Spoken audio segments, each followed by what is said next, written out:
Amigos del taller de narrativa personal, esta es la quinta sesión y bueno, vamos a empezar con que el título de la narración ilumina nuestra evocación en el tiempo.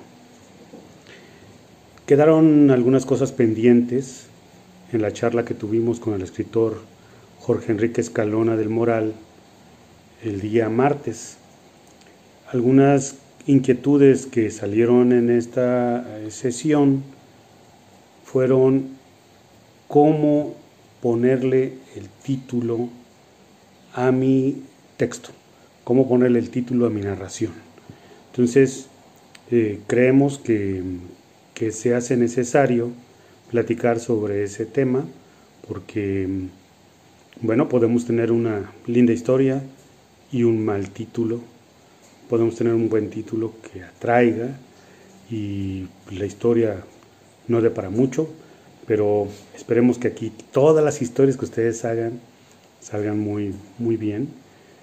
Creo que por lo que hemos visto hasta este momento, los ejercicios que han entregado, se ve que hay muchas ganas de hacer un trabajo de excelencia. Yo reconozco la habilidad literaria de cada uno de ustedes, el manejo de las emociones, las descripciones, la dinámica misma del texto. Todo esto habla de que se está tomando bastante en serio todos los talleristas, esto que estamos haciendo de forma virtual, producto del confinamiento que tenemos debido a la pandemia del coronavirus. Pero bueno, algo bueno nos va a dejar, y nos va a dejar unos textos maravillosos, creo, nos va a dejar unos textos de bastante calidad. Espero que lo que yo les he comentado, que son realmente sugerencias, yo no soy quien, pero lo hago con toda humildad. Las sugerencias que yo les he dado, pues hayan estado apegadas acorde a la realidad y hayan sido entendidas. Eso es algo que para mí es, me gustaría que así hubiese sido, y de no ser así, pues también los invito a que me lo digan, ¿no? Que me lo expresen. En esta quinta reunión, ya para empezar con el tema, bueno, pues el título tiene una valía tremenda, tiene una valía importante, fundamental.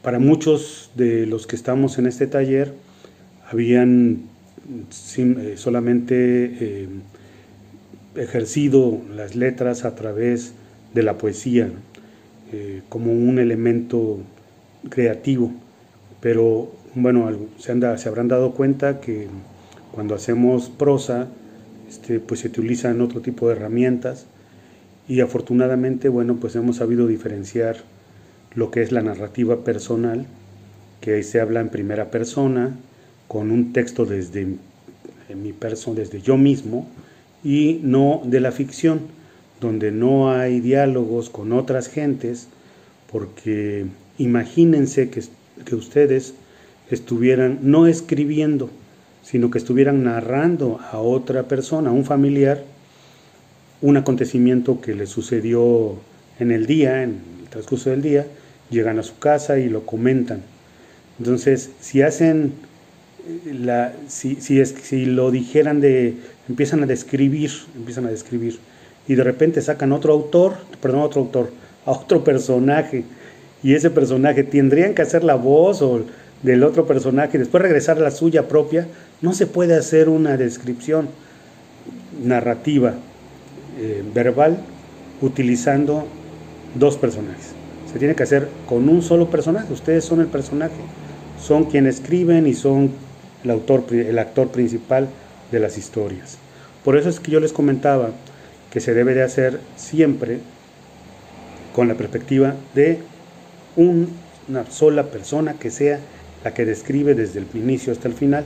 No importa que tenga dudas, no importa que no sea objetivo en algún momento, pero se hace de esa forma. Entonces, bueno, para las historias, bueno, estas deben de fluir, sin contratiempos, en la evocación en el tiempo.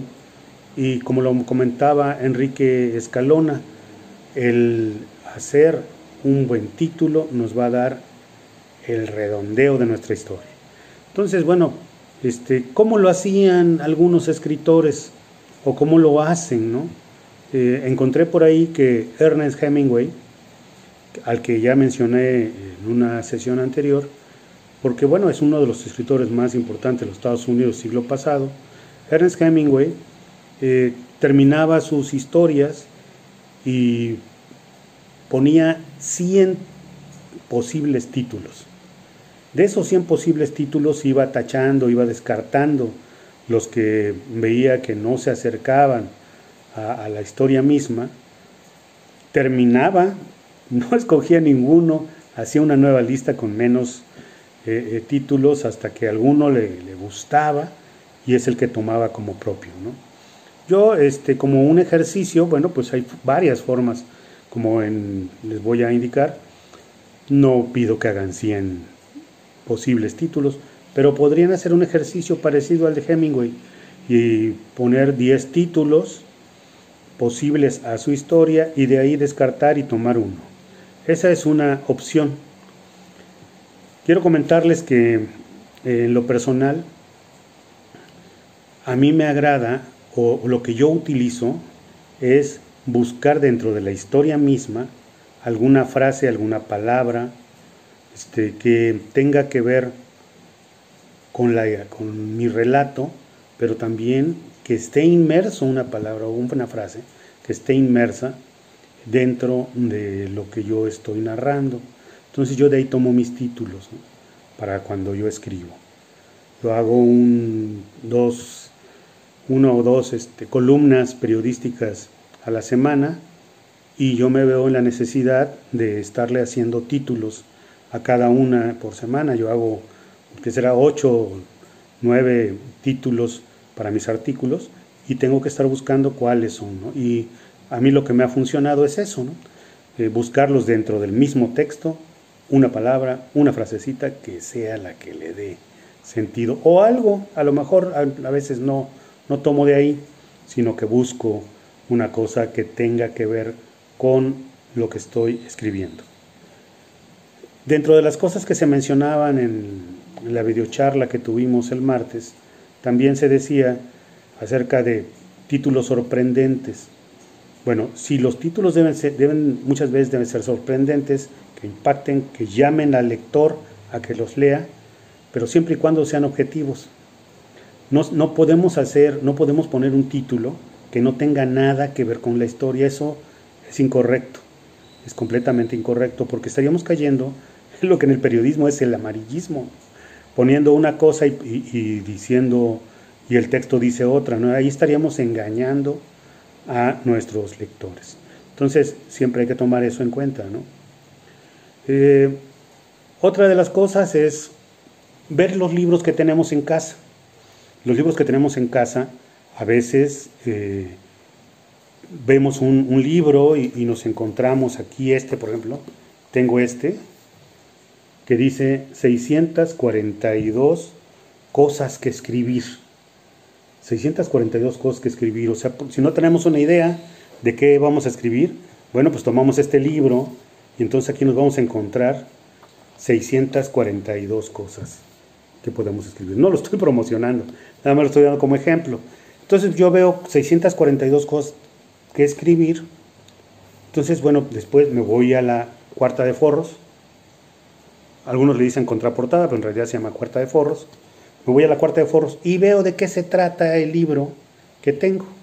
Entonces, cuando me doy cuenta del contenido, un extracto del contenido, entonces digo, sí tiene relación la cuarta de forros, que nos habla del contenido, con el título. Entonces, bueno, ahí ya tenemos una pista. Entonces, yo también puedo tomar mi texto y hacer una síntesis muy pequeña y decir, bueno, pues mi historia trata de este asunto, ¿no? Esta es mi historia, trata de esto, pues le queda este otro título, ¿no?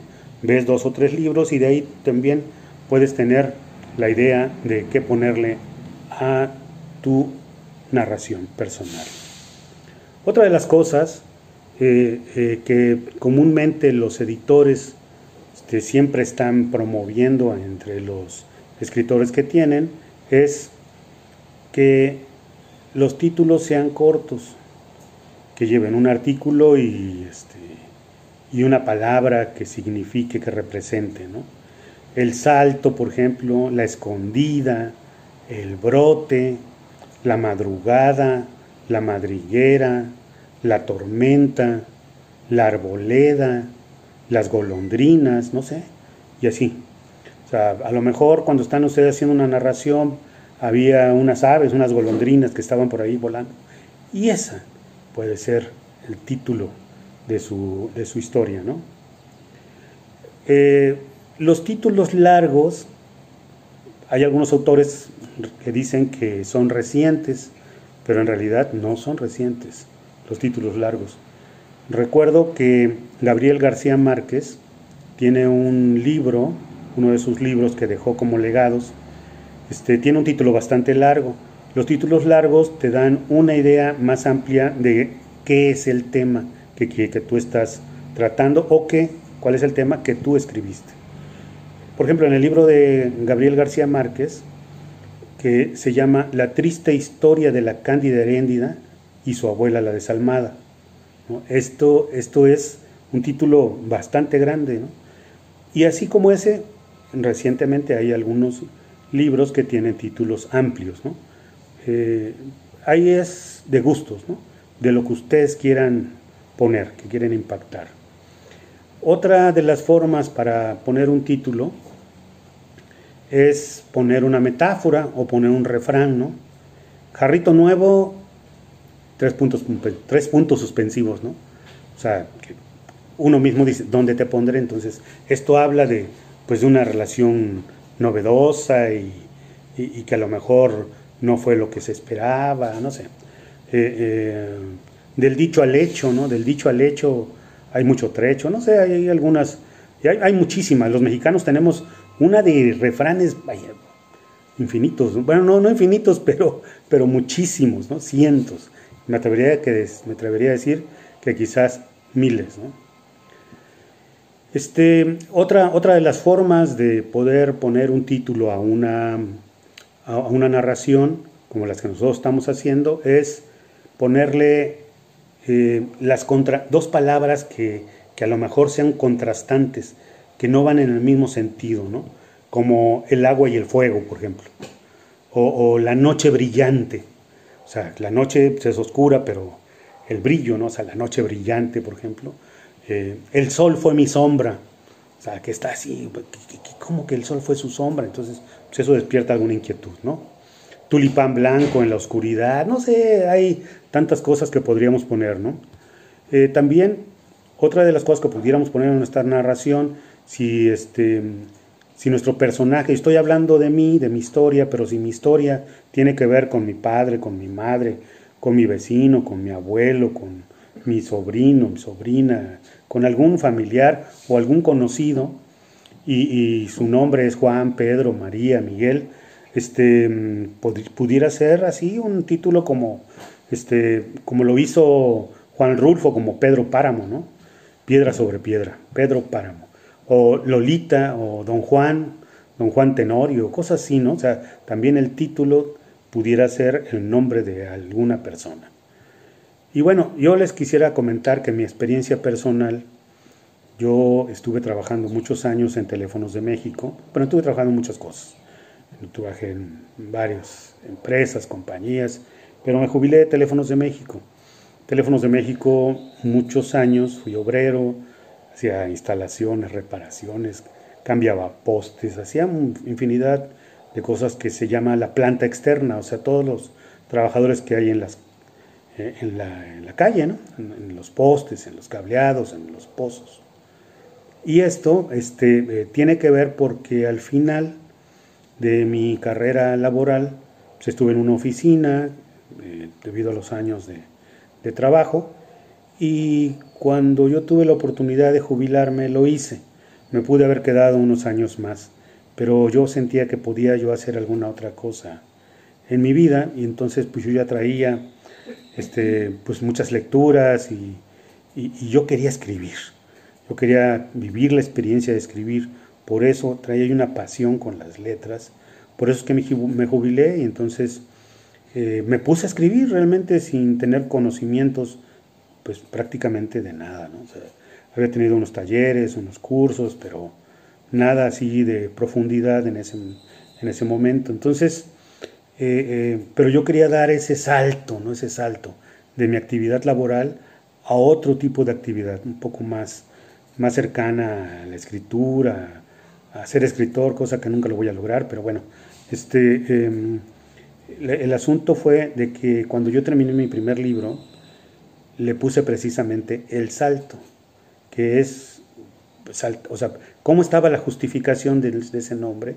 Pues la justificación de ese nombre está en que yo quise hacer otra cosa y para hacerla pues tenía que cambiar, tenía que saltar de un lugar a otro y también porque uno de los ensayos que viene en ese libro lleva ese nombre del salto.